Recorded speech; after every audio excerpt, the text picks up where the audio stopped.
destructive, like write an unhinged tweet or send a hateful text to that colossal asshole you slept with last month.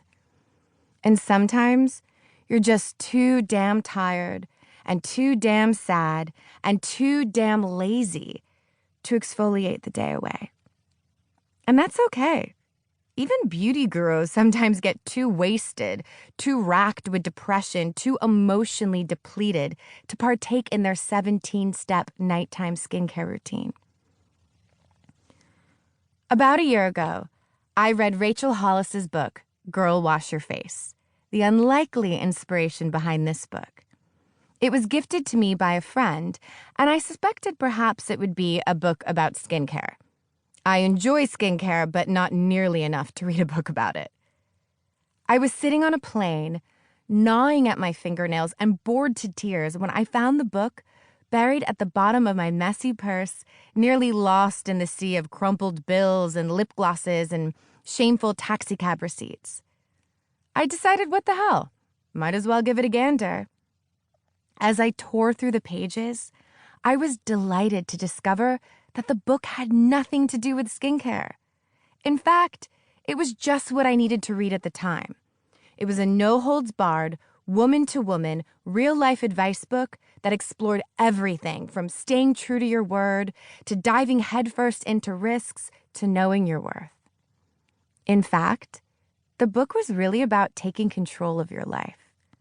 I loved that title, Girl, Wash Your Face. I could see why the phrase resonated with so many women all over the world. It wasn't so much about the importance of a clean face as it was about getting off your ass and making your life happen. While I loved Hollis's book, I felt her audience was vastly different from the girls I knew. A lot of the themes in her book centered on the nuances of motherhood and marriage. I longed for a version of her book that spoke to girls like me and my friends. Single, millennial girls reared in the age of social media and Kate Moss and leaked sex tapes. Girls who have done drugs and slept around. Girls who are racked with guilt over what they did last night. Girls who burn so intensely, they often end up unleashing their fire onto themselves, leaving them scorched and scarred. So I decided to follow the advice of the late Toni Morrison, who famously said, "If there is a book that you want to read, but it hasn't been written yet, then you must write it." So here it is, a book I have always wanted to read. A book made specifically for girls who not only need to traipse over to the bathroom and scrub their faces, but who also need to confront the lifetime of mascara residue resting beneath their eyes, the stained into the skin leftover bits of eyeliner that give them a forever raccoon-like appearance. And I don't mean that literally, because this book has nothing to do with beauty or skincare hacks, and it's certainly not about products. When I say girls stop passing out in your makeup, what I really mean is, let's look at the naked reality of our lives. Let's allow our skin to breathe so it can actually heal for once.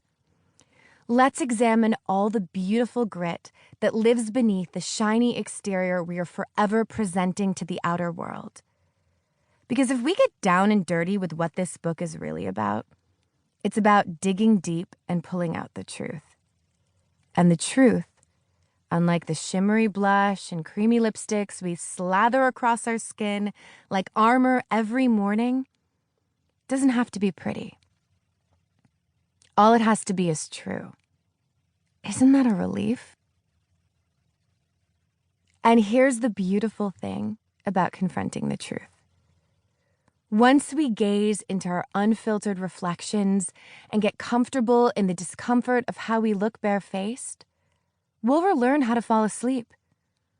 There is a stark difference between falling asleep and passing out. Falling asleep is a choice. Passing out is not. Passing out is the body shutting down without your permission.